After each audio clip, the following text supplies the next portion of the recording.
Welcome back, everyone, to this, the 21st episode of the Letheans Test Pack Please Ignore Let's Play, or actually Server Play series, although you'd never know it considering the times I play. I'm pretty much always alone, with the occasional cameo by Gigglegasm, who's Australian, so is up at odd hours.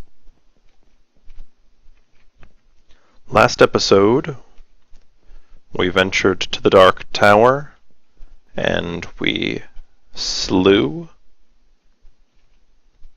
the Urghast.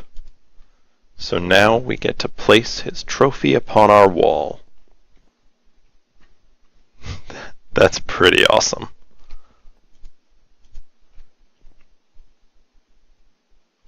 Eventually, I'd like to build a trophy hall in which we can mount our trophies and display any particularly awesome gear we get that we happen to not be using at the time.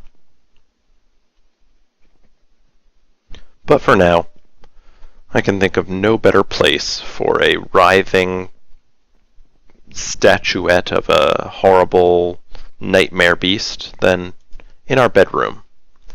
You know, right on the opposite wall from our bed. You may notice this block in the floor of my bedroom. This is a travel anchor from Ender.io.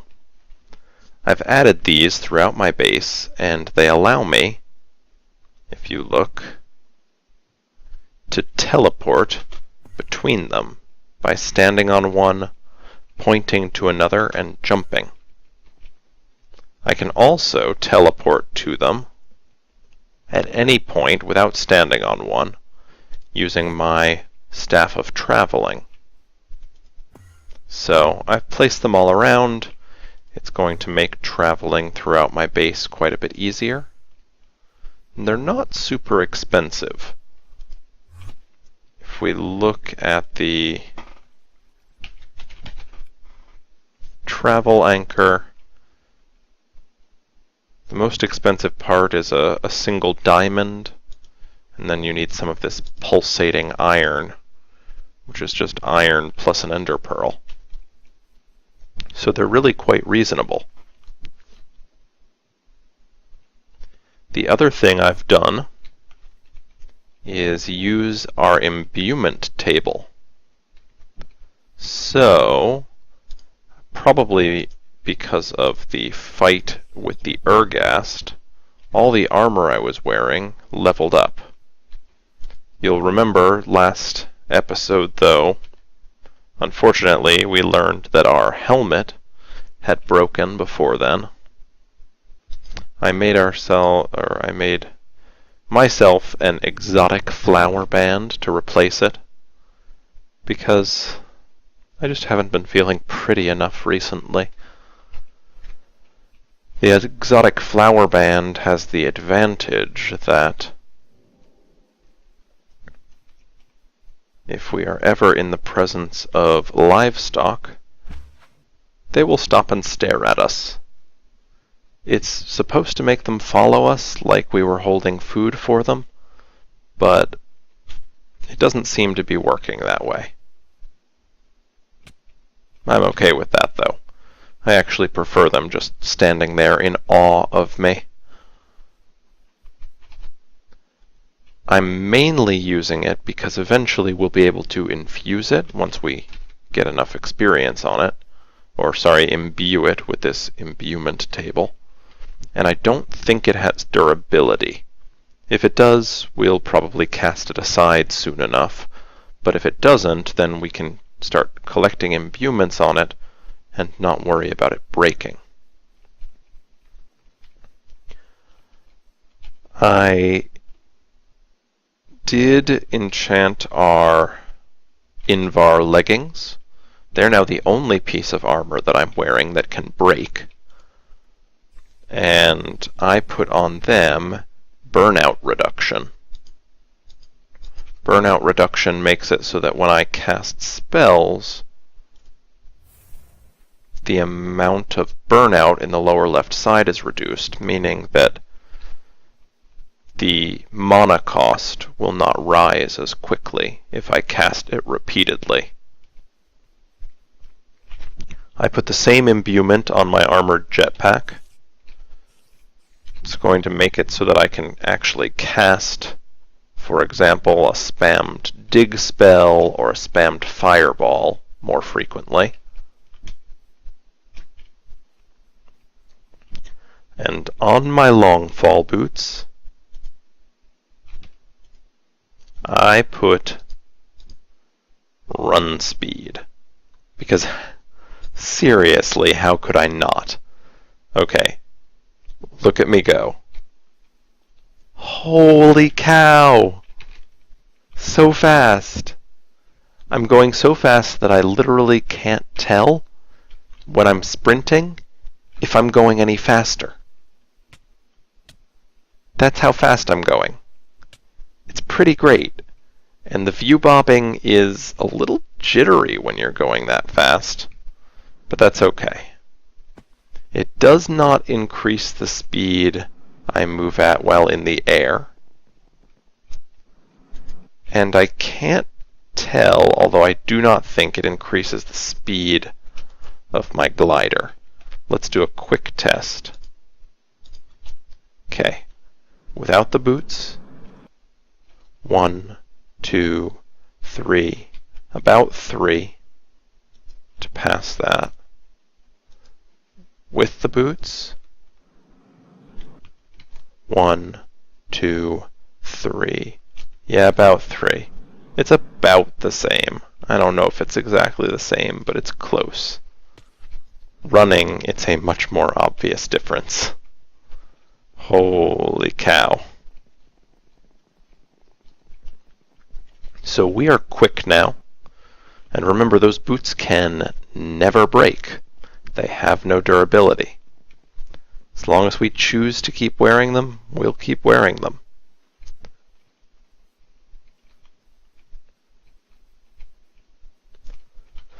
So, I've been thinking a little bit about what we can do today. And to be fair, for a moment there I actually forgot what it was I had planned to do today. But I'm actually really excited about it, so that was weird. I think the thing we should do today is begin work, and we probably won't finish it this episode, but we should begin work on everything we'll need to make an automatic mob spawner. Because those things are awesome. Currently, we're primarily relying upon our mining laser to produce resources for us. And this thing, number one, is just completely draining our energy reserves. It's using 400 RF per tick, and it's not producing nearly that much in the way of yellerite. That is what we need to generate that RF again. Every day I've had to go mining off camera for a little bit more yellerite, just to get things going again. Eventually we'll upgrade our reactor so it's more efficient, and when we do that, we'll finally be able to run that mining laser as fast as it'll go and get a net positive of yellerite. But for the time being, we're running a loss, which is too bad. So, rather than try and pump up the power that we're adding to the mining laser and thus more quickly depleting the power to the rest of our base, and forgive me for sprinting around like a fool, this is just so fast and so cool. But yes, rather than pumping up the power to our mining laser, we can produce actually a great amount of the necessary supply a great number of resources with an auto spawner. So we'll get started on that. This is a major project, though. There are a lot of considerations. For example, we want to be able to kill the mobs that we're spawning in a number of different ways. We want to be able to kill them so that they'll produce experience for us. We want to be able to kill them so that they produce only the best drops. And then we want a way to kill them with no hassle, no interaction, allowing them to just sort of disappear.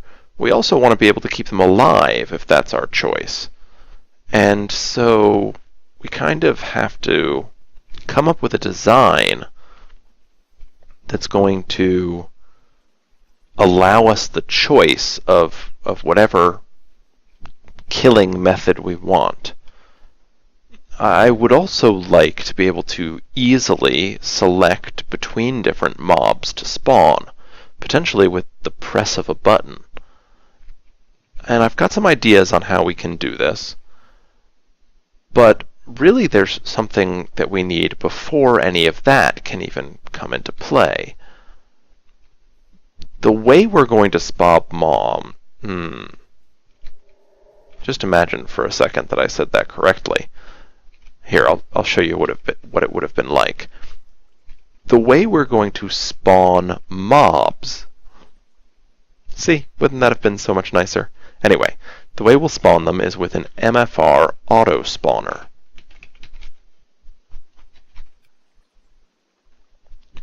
The auto spawner is totally within our means to build, but takes as an input both power and mob essence. Mob essence is produced by a grinder, which is another machine added by MFR. And the issue with the grinder is that it does not produce as much mob essence as it takes to spawn a mob with the auto spawner. So in order to keep spawning mobs, we need to add some source of essence. And we actually made an auto spawner. You'll recall I used this along with a, what is it called, a syringe? No. Ooh, I can't remember.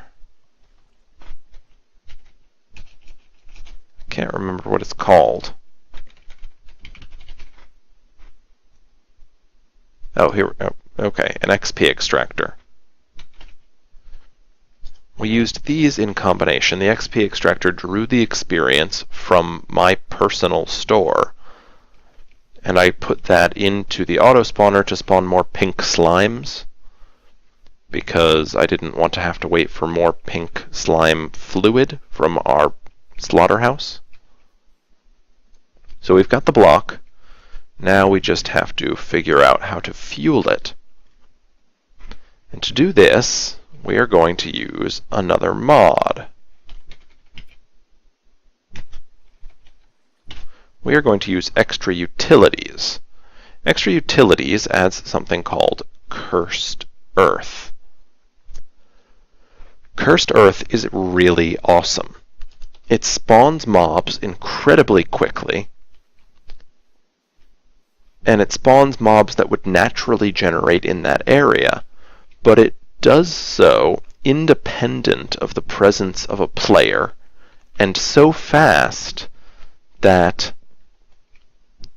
you're just producing a ton of mobs, which we can then kill with a grinder to get our mob essence. This will also get us a lot of the standard mob drops for the area. String, gunpowder, zombie flesh, which really, who cares about? Ender pearls, those sorts of things. So it will actually be incredibly useful for us. But to get Cursed Earth, we need to activate a division sigil. This can be a dangerous process. I am going to collect the necessary components and then meet you in a place where I will set up specifically to activate the division sigil. See you soon. Okay, I've decided we are actually going to make the place where we are going to activate our division sigil. In my hand I hold an angel block. Angel blocks are awesome. Right-click while you're anywhere, and the angel block will be placed right there, as if you were placing it against a block. It allows you to build up in the sky without having to build a tower. Additionally, left-clicking an angel block will automatically completely destroy it with a single click, and it automatically lands in your inventory instead of elsewhere.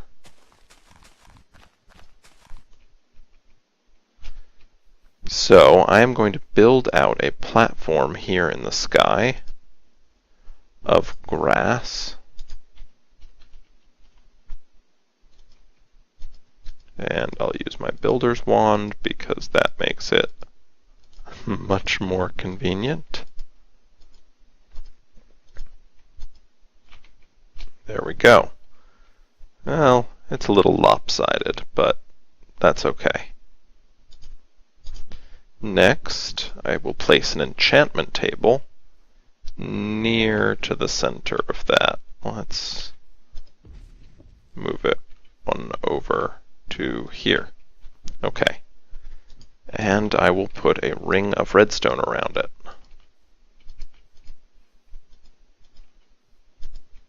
And then I will check to see how I did using the division sigil. By shift right-clicking, we can see it has a redstone circle. Altar and circle are placed on dirt. You can see the moon. It has sufficient natural earth. The altar must not be lit by outside sources, and the sacrifice must be made at midnight. So, given that, I think we've actually set everything up as well as we could currently. So I will come back at midnight to show you how this sigil will be activated and how that will result in the production of cursed earth. Be back then. The hour of our dark business approaches. So it's nearly midnight. You can see I have met all the conditions that the altar requires, except that it is too early. A sacrifice must be made at midnight. So I need to wait just a brief while longer, and then we will be able to perform the sacrifice that will activate our division sigil. Okay, the time is right, I can tell, because the division sigil is glowing. Oh my goodness, of course. Okay. Ooh, where is another animal? Where is an animal when you need one? Okay, come here. Oof, let's see if we can make it. We are running out of time. My sword had too much knockback. That is a problem. We will use a fire spell this time. Okay. There we go. It worked. Oh, and you can see the reason why that cursed earth is so awesome and so dangerous. It's spawning mobs, not only very quickly and independent of where I am, but also they are buffed. So if we look now, we can see buffed skeletons with armor. And that zombie pigman that got created by the lightning striking the dying pig that we used as our sacrifice. I'm going to take my angel block out.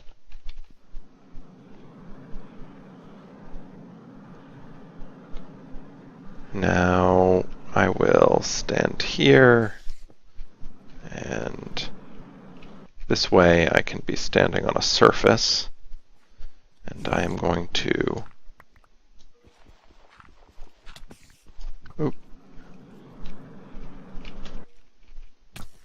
Ooh. Okay. Maybe I will just have to, yeah, do it that way. Okay. I want to collect as much of the cursed earth as I can.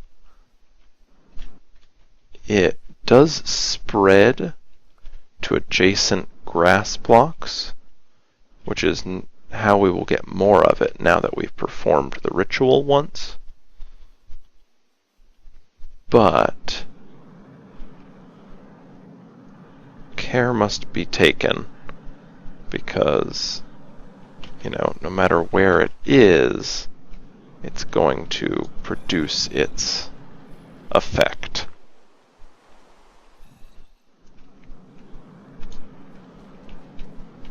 So if you are growing more cursed earth, oh my goodness, I am nearly dead. It's a good thing to notice before you actually die. Okay.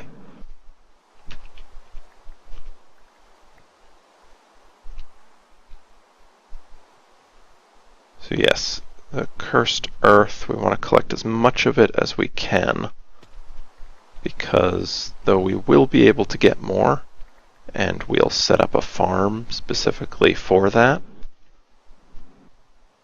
this is the easiest source of it we're going to come by for a little while. It spreads like grass, but you need to watch the light level.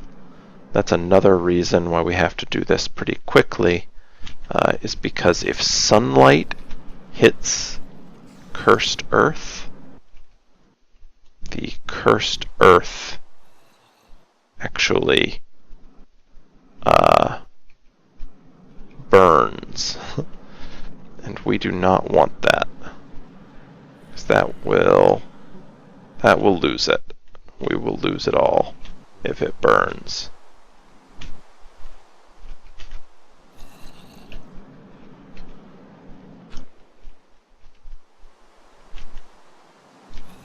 Well, not all of it, but a lot of it.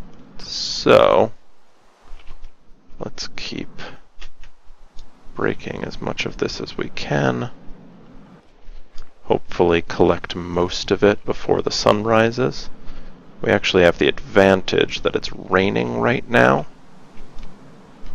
so it will take a little while for the earth to burn, I think.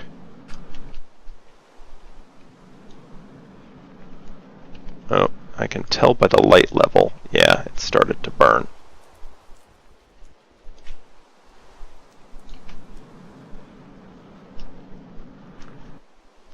And it spreads to all the cursed earth that's adjacent, eventually eliminating all of the cursed earth. And any mobs that are on the cursed earth, when it catches on fire like that, also start taking a great deal of damage. Which is good if it's, you know, overwhelmed you, because, for example, if we had done it here in this field, we wouldn't have been able to easily get under it where the mobs couldn't target us. And additionally, it would have started spreading. It spreads somewhat quickly onto grass, and so we would have ended up with many, many mobs and a very difficult time trying to get any of the cursed earth. But if we hadn't been able to clear the area by daylight, it would have all burned. So it's actually got a built-in control mechanism. Okay, I think we got all we could of the cursed earth. I will grab our angel block and grab our enchanting table. Oh wow, okay, we got nearly 2 full stacks of cursed earth. That's fantastic. That's really all we're going to need for the time being. Eventually we may want more. Now, as an added bonus, we also received an activated division sigil, which can be used in a number of crafting recipes.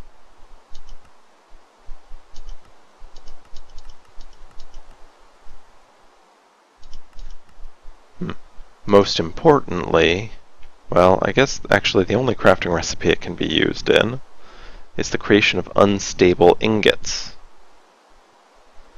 which can be used to make a lot of cool things. The builder's wand, if we hadn't found one in a chest, they can be used to make certain shears and swords and other tools that have some really awesome and powerful abilities. The downside is, if they remain in your inventory for more than, I think, 9 seconds, or you leave the crafting grid you were in when you made them, they will explode and kill you. So you have to be ready to very quickly use any unstable ingots you make. Now there is a way to make stable unstable ingots. I think they're called pseudo-stable ingots. The issue with that is you either have to do a much more unfavorable recipe where it takes 9 diamonds per ingot, or you have to further stabilize the division sigil, which requires quite a bit of doing, and all of which has to be done in the end dimension, which we do not yet have access to. I haven't even looked for the end yet, because the Ender Dragon is very powerful in Test Pack Please Ignore. Anyway, now that we have the Cursed Earth, we can make a Cursed Earth-based spawner, along with Grinder, in order to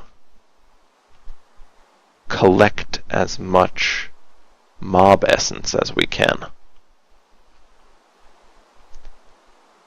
But actually, looking at the time for this episode, I think that we will have to do that next episode.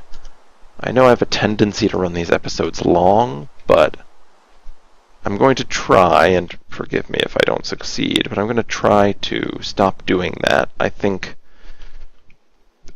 the few times I've run past like 40 minutes, that's certainly been excessive. And I don't know, let me know if this is not the case, but when I watch, YouTube videos, I like them to be just shy of that 30-minute mark, or at least right at it. If you prefer longer form episodes, let me know and I'll record those, but my intention is to cut myself off before I hit 30 minutes from now on, which gives me just a little bit of time now to say thank you for watching. I hope you enjoyed the episode. As you can see, we're much faster now, and we have set the groundwork for our mob spawning system. You may notice I turned off view bobbing because it was kind of making me nauseous with this extra speed. Now it looks like we're gliding, but that's okay because we're doing it very fast. Anyway, thanks for watching. See you next time.